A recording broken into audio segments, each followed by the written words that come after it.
So good morning everyone. आज हम 8 जून का द हिंदू न्यूज़पेपर देख लेते हैं।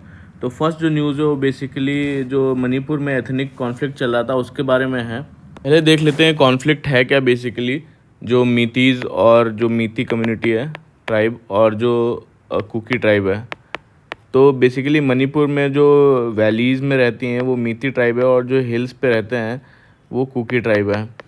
तो अब हुआ क्या था कि जो है मीतीज़ जो है यहाँ की मेजॉरिटी है basically in terms of population as well as politically भी स्ट्रॉन्ग है इनसे। तो अब ये कुकी और जो नागा कम्युनिटीज़ हैं ये मोस्टली हिल्स पे रहते हैं, तो इनके डिफरेंट हिस्ट्री कल्चर और बैकग्राउंड है। अब यहाँ पे ट्रिगर किस बात पे आया कि जब मणिपुर हाई कोर्ट ने जो है सेंट्रल स्टेट गवर्नमेंट को बोला कि जो है मीतीज़ के लिए एसटी स्टेटस कंसिडर करने का, जबकि ऑलरेडी पावरफुल है। तो अब कुकीज़ को तो ऑलरेडी एसटी स्टेटस मिला हुआ है, बट अभी हाई कोर्ट ने बोला कि जो है मीतीज़ के लिए एसटी स्टेटस कंसिडर करने का। तो अब ये कुकीज़ ने अपोज़ किया इस चीज़ को कि जो है उनको डर लगा कि जो है ये अब इससे क्या होगा कि बेसिकली ये जो है हिल एरियाज़ में लैंड परचेज़ कर पाएंगे मीतीज़, तो जो कि अभी तक रेस्ट्रिक्टेड है। और भी अदर इश्यूज़ थे, जैसे इलीगल इमिग्रेशन हो रहा था म्यांमार से, ड्रग ट्रेड एलिगेशंस लगते थे, और जो कुकीज़ हैं ऑटोनॉमी डिमांड करते थे, है ना, बाई कुकी इंसर्जेंट ग्रुप्स।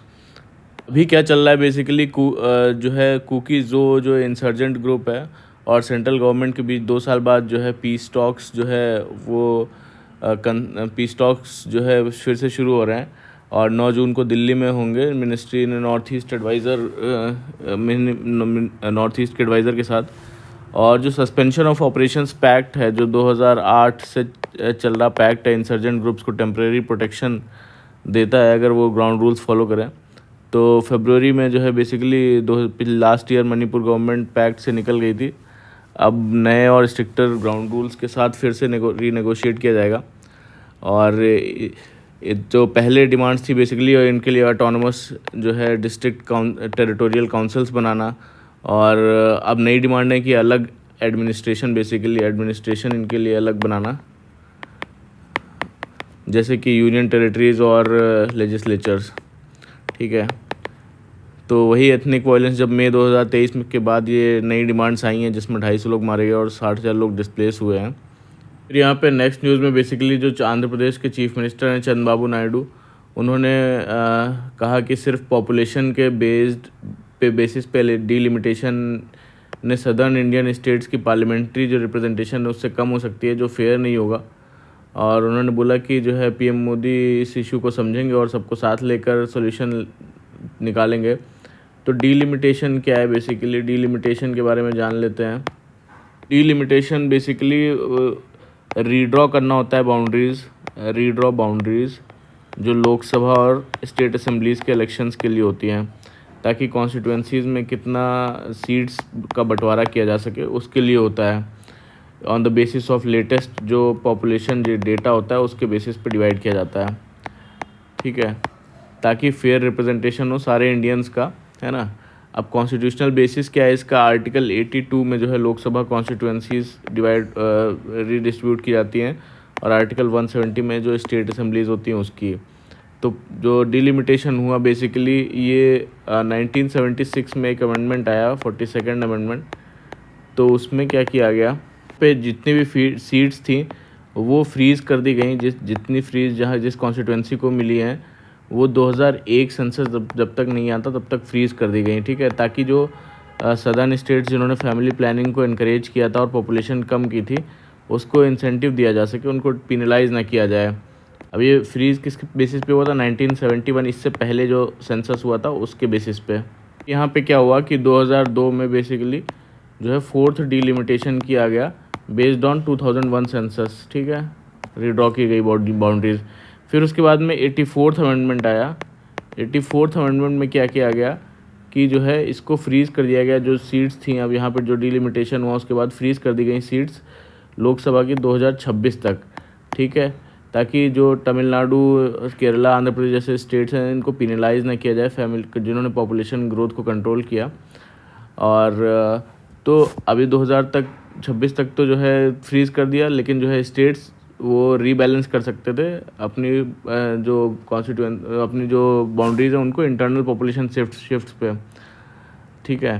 तो अब 2026 के बाद क्या है कि बेसिकली एक न्यू डिलिमिटेशन कमीशन जो है वो बनाई जाएगी, और वो 2031 में बेसिकली आनी थी, बट 2000 जो इस बार 21 का सेंसस जो डिले हुआ है, तो अब ये 2027 में जो हो रहा है उसके बेसिस पे किया जाएगा। और तो इसके बेसिस पे रीएलोकेट की जाएंगी सीट्स जो स्टेट्स के लिए हैं। और जो जो जैसे पॉपुलेशन जहाँ पे ज़्यादा है, जैसे नॉर्दर्न स्टेट्स में, वहाँ पे ज़्यादा सीट्स मिलने की संभावना है। तो इसीलिए बेसिकली ये कंसर्न सदर्न स्टेट्स वाले उठा रहे हैं कि इस चीज़ को जो है प्राइम मिनिस्टर ध्यान रखेंगे। तो अब डीलिमिटेशन कमीशन क्या है? डीलिमिटेशन कमीशन बेसिकली सेट की जाती है प्रेसिडेंट ऑफ इंडिया के द्वारा अंडर डीलिमिटेशन एक्ट, ठीक है। एक इंडिपेंडेंट बॉडी है जो चेयर करते हैं सुप्रीम कोर्ट जज, ठीक है, जो रिटायर्ड सुप्रीम कोर्ट जज होते हैं, और डिसीजन इनका चैलेंज नहीं किया जा सकता है। Decision can not be challenge in any court, ठीक है। सब पूरा डिटेल में था डीलिमिटेशन के बारे में और जो कंसर्न्स हैं सदर्न स्टेट्स के। यहाँ पे नेक्स्ट आर्टिकल में बेसिकली दिल्ली और राजस्थान ने शुरू किया है जो है फिंगरप्रिंट आइरिस स्कैन लेना, जितने भी अरेस्टीज़ हैं उनके लिए जो भी बायोमेट्रिक डेटा है उनका, जैसे फिंगरप्रिंट आइरिस स्कैन हो गया, रेटिना स्कैन हो गया। और ये काम जो है क्रिमिनल प्रोसीजर आइडेंटिफिकेशन एक्ट जो है 2002 के तहत किया जा रहा है। और इसमें ये सब जो फ़ोटोज़ हैं, हैंड राइटिंग है, सिग्नेचर है, डीएनए कलेक्शन अभी स्टार्ट नहीं हुआ है, ठीक है, और due to lack of forensic capacity. और ये लॉ क्या कहता है बेसिकली, जो अलाउ करता है बायोलॉजिकल और फिज़िकल जो सैंपल्स हैं उसको कलेक्ट कर सकता है, लेकिन डीएनए का नाम स्पेसिफिकली मेंशन इसमें नहीं है, ठीक है। और इसको जो national crime bureau records bureau है इस एक्ट को इम्प्लीमेंट कर रहा है। और जो इसका प्रोसीजर है, स्टैंडर्ड ऑफ ऑपरेटिंग प्रोसीजर, इसको तैयार किया है फॉर डेटा कलेक्शन के लिए, ठीक है। नेक्स्ट न्यूज़ है बेसिकली, यहाँ पे कुछ भी इंपॉर्टेंट नहीं है, सारी पॉलिटिकल न्यूज़ है। फिर उसके बाद में यहाँ पे जो कांग्रेस एमपी जो है शशि थरूर जी हैं, उनकी लीडरशिप में जो है ऑल पार्टी इंडिया डेलीगेशन जो है वो वाशिंगटन में जो है यूएस के इम्पोर्टेंट ऑफिशियल से मुलाकात की, जिसमें डेलीगेशन ने पहलगाम जो टेरर अटैक है उस और ऑपरेशन सिंदूर के बारे में यूएस को ब्रीफ किया, और जो पाकिस्तान और पीओके में टेरर इंफ्रास्ट्रक्चर के ख़िलाफ़ है। और तो यूएस का रिस्पांस बेसिकली यही रहा कि जो है US stands strong with India in fight against terrorism.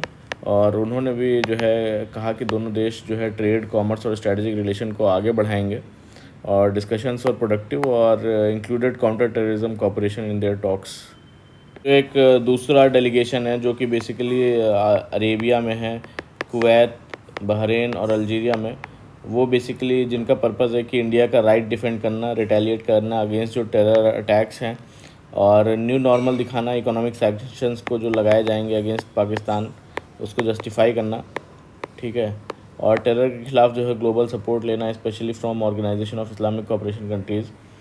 तो गल्फ़ कंट्रीज़ ने भी इंडिया को टेररिज्म के ख़िलाफ़ जो है स्टैंड को समझा और सपोर्ट भी दिया, डिस्पाइट अर्लियर जो है उनका क्रिटिकल स्टेटमेंट था, तो उन्होंने भी बेसिकली साथ दिया है। नेक्स्ट आर्टिकल है वो basically Assam BJP nominates Kanad Purkayastha as candidate for Rajya Sabha polls. तो राज्यसभा का देख लेते हैं बेसिकली नॉमिनेटेड मेंबर कैसे इलेक्ट होते हैं। तो टोटल जो राज्यसभा की स्ट्रेंथ हो सकती है वो 250 मेंबर्स हो सकती है, और इलेक्टेड मेंबर्स इसमें जो है लगभग 238 होते हैं, जो कि स्टेट्स और यूनियन टेरिटरीज के द्वारा इलेक्ट किए जाते हैं, ठीक है। नॉमिनेटेड मेंबर्स इसमें कितने होते हैं? 12 नॉमिनेटेड मेंबर होते हैं, जो कि कौन नॉमिनेट करता है? प्रेसिडेंट नॉमिनेट करते हैं। ये लोग यूजुअली जो है arts, literature, science, social service या और किसी फील्ड के एक्सपर्ट होते हैं, ठीक है। इन मेंबर्स का टर्म जो होता है वो 6 ईयर्स का होता है। हर 2 साल में लगभग 1/3 लोग रिटायर हो जाते हैं, जिससे राज्यसभा परमानेंट हाउस रहता है, डिज़ोल्व नहीं होता है, बेसिकली चलता रहता है। ये जो नेक्स्ट न्यूज़ है उसमें basically government eases procurement norms for research labs. तो इसमें बेसिकली साइंटिस्ट ने जो कंप्लेंट की थी कि जो हमारा जेम पोर्टल है गवर्नमेंट जिससे प्रोक्योरमेंट करते हैं मशीन्स का ये लोग, तो उस पर जो लो क्वालिटी इक्विपमेंट मिल रहा था जिससे उनकी रिसर्च इफेक्ट हो रही थी।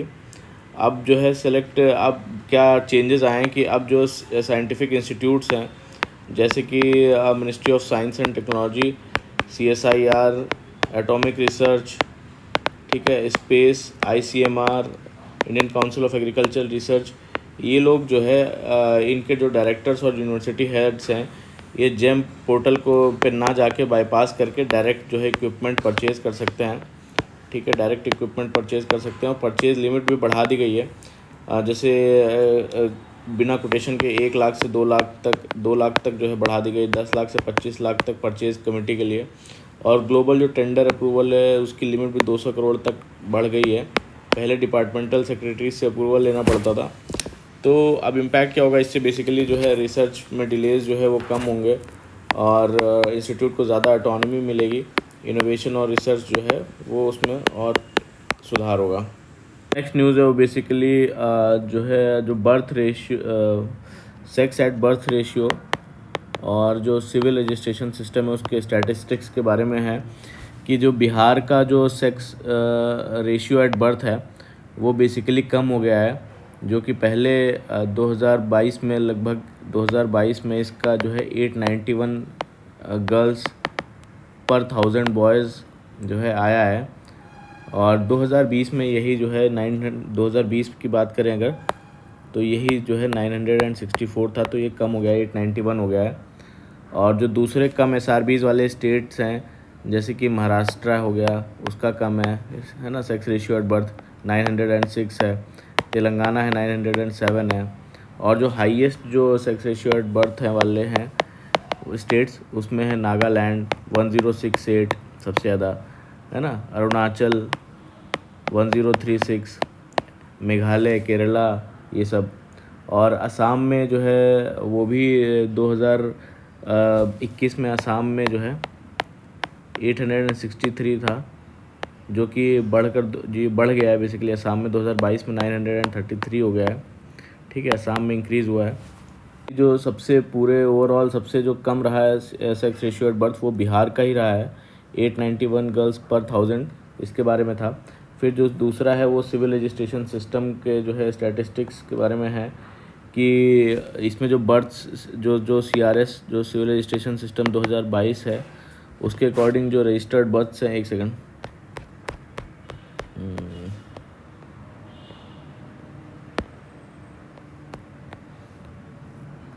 उसके जो अकॉर्डिंग जो रजिस्टर्ड बर्थ्स हैं वो 25 to 54.4 लैक्स रही रजिस्टर्ड बर्थ्स।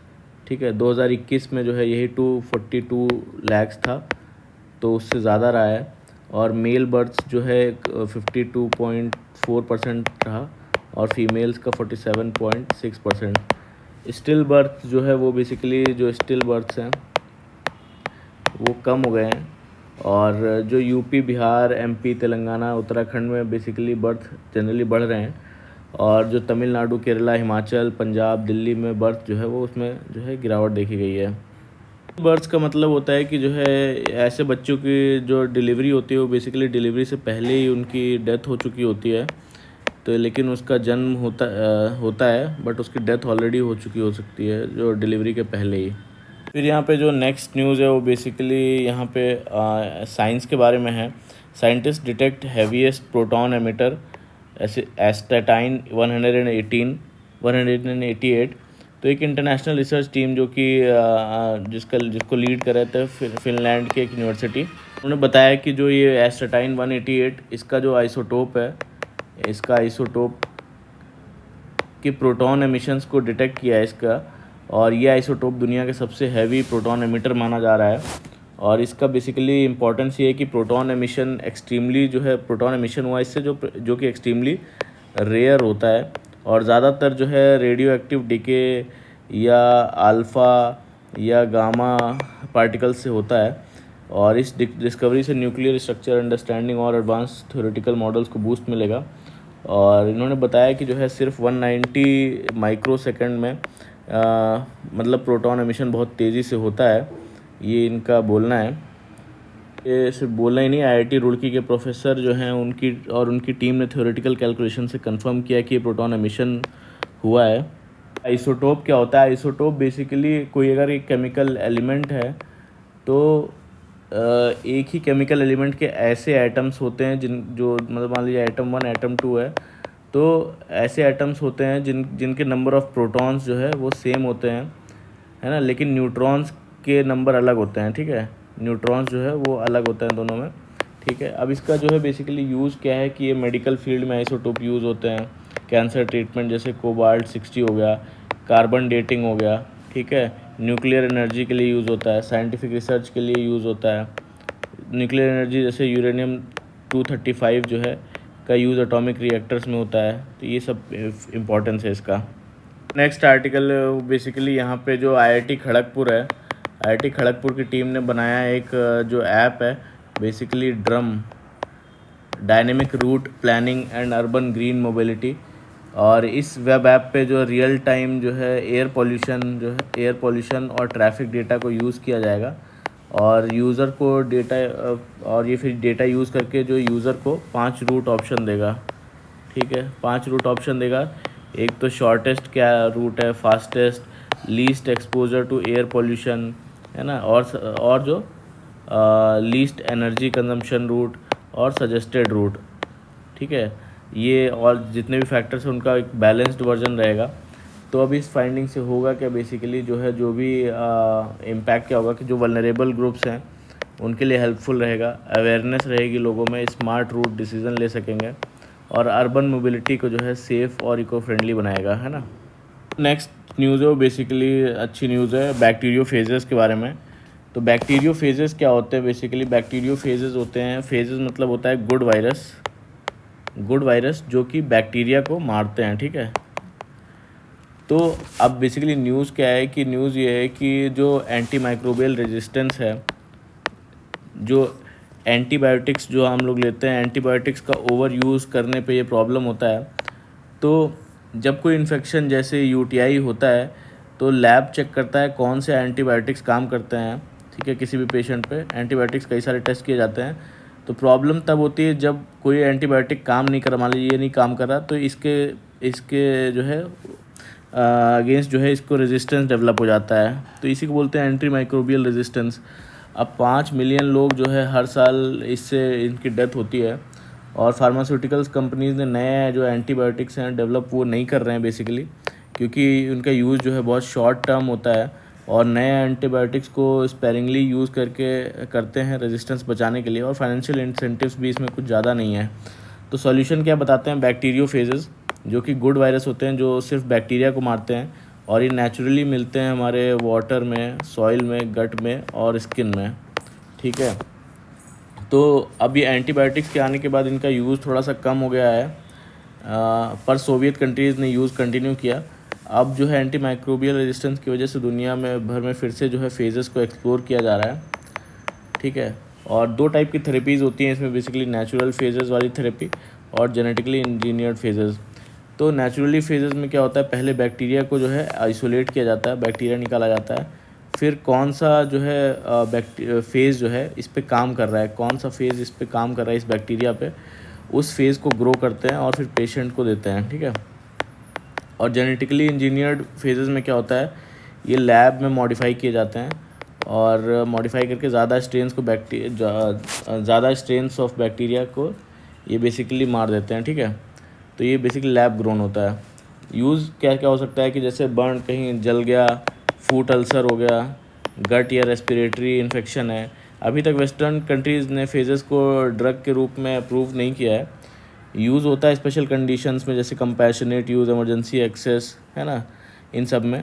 और फ्यूचर विज़न ये है कि बेसिकली एआई बेस्ड जो है artificial intelligence based device develop करना, जिससे रिसर्च और बैक्टीरिया को आइडेंटिफाई करना, एआई से टेस्ट जो है बेस्ट फेज़ चूज़ करना, डिवाइस में ही फेज़ बनाएंगे बेसिकली, पेशेंट को तुरंत डोज देना। तो ये सब जो है चीज़ें रहेंगी, और फेज़ को जो है ड्रग की तरह रेगुलेट नहीं करना पड़ेगा, सिर्फ डिवाइस रेगुलेट होगा। तो ये यहाँ पे कहना है।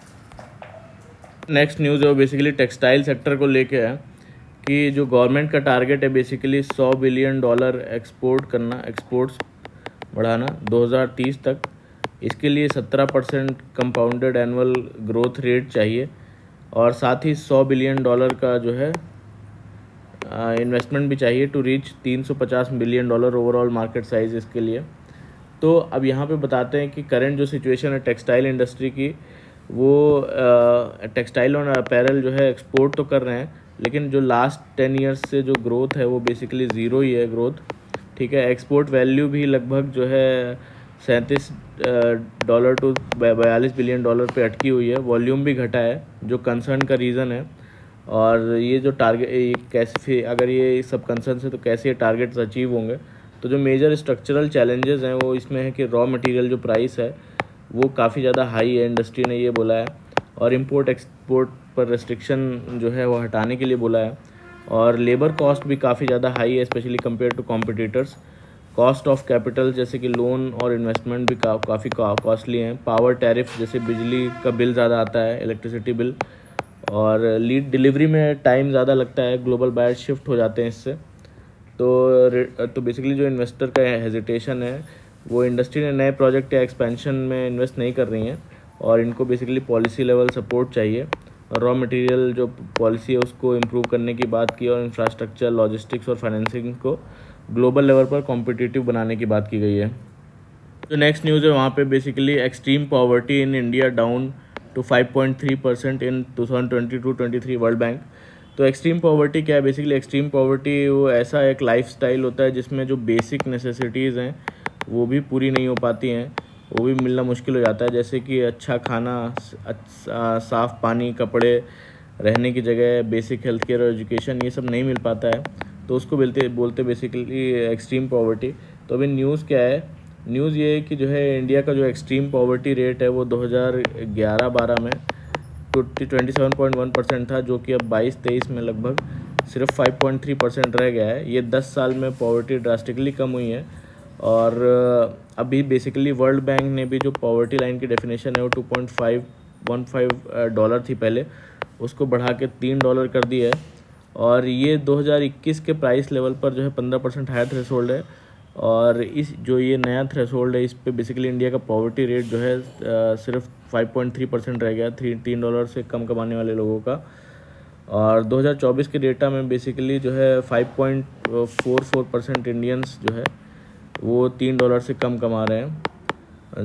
और की टेक अवे ये है कि इंडिया ने पिछले एक डिकेड में पॉवर्टी हटाने में सिग्निफिकेंट प्रोग्रेस दिखाई है, इसमें ऐसा बोला जा रहा है। और लेकिन ये $3 पर डे के हिसाब से अभी भी जो है जो लगभग कितने लोग 5 करोड़ से ज़्यादा लोग जो है वो 5.57 लोग करोड़ से भी ज़्यादा लोग अभी भी गरीबी के नीचे ही हैं, है ना। कि कितना कॉन्स्टिट्यूट करता है 5.44%। नेक्स्ट न्यूज़ है उसमें basically Andhra Pradesh ties up with NVIDIA to set up India's first AI university. तो बेसिकली ग्लोबल ये चिप जाइंट है, चिप बनाती हैं, ठीक है। और इन्होंने बेसिकली कोलैबोरेट किया है आंध्र प्रदेश गवर्नमेंट के साथ ताकि इंडिया की फ़र्स्ट आर्टिफिशियल इंटेलिजेंस यूनिवर्सिटी बना सकें, जो फोकस करेगी आर्टिफिशियल इंटेलिजेंस एजुकेशन पे, ट्रेनिंग और इनोवेशन पे, है ना। और 500 स्टार्टअप्स उनको ग्लोबल एक्सपोजर मिलेगा NVIDIA के सपोर्ट से।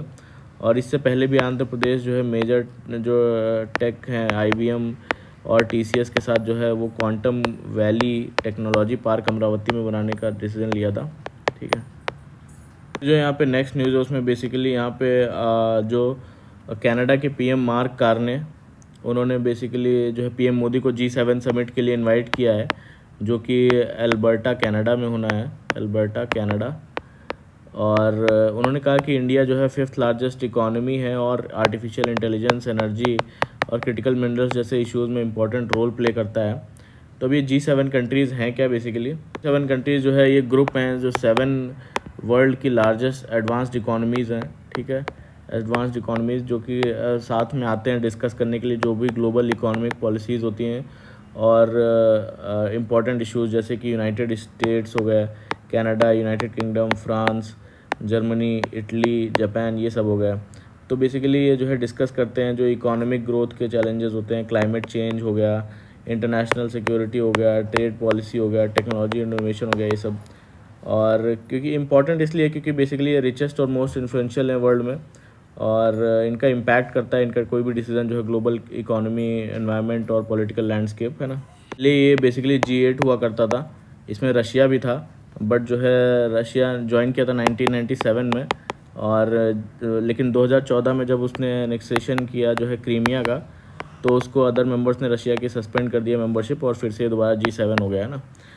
तो ये था आज का पूरा डिटेल्ड हमारा न्यूज़ डिस्कशन, और जिसमें हमने G7 के बारे में जाना, फिर उसके बाद में यहाँ पे जो है फर्स्ट AI यूनिवर्सिटी के बारे में जो सेटअप हो रही है उसके बारे में जाना, फिर एक्सट्रीम पॉवर्टी कैसे कम हो रही है इंडिया में उसके बारे में जाना, फिर यहाँ पे जो टेक्सटाइल सेक्टर को प्रॉब्लम फेस करनी पड़ रही है उसके बारे में जाना, फिर हमने बैक्टीरियोफेजेस के बारे में जाना जो एंटी माइक्रोबियल रेजिस्टेंस में हेल्पफुल है, फिर हमने यहाँ पे जो IIT खड़गपुर ने न्यू ऐप डेवलप किया है उसके बारे में जाना, फिर हमने आइसोटोप के बारे में जाना, एस्टाटीन 188 के बारे में जाना, फिर हमने यहाँ पे देखा कैसे जो बिहार का सेक्स रेशियो है वो सबसे ज़्यादा ड्रॉप कर गया, जो बेसिकली यहाँ पे CRS जो सिविल रजिस्ट्रेशन सिस्टम डेटा, और बिहार में जो सबसे कम रहा सेक्स रेशियो एट बर्थ। फिर यहाँ पे हमने कैसे जो है साइंटिस्ट को ईज़ किए गए रूल्स उनको प्रोक्योरमेंट के लिए साइंटिफिक इक्विपमेंट्स को, उसके बारे में जाना। फिर हमने यहाँ पे कैसे नॉमिनेशन होता है राज्यसभा में उसके बारे में जाना।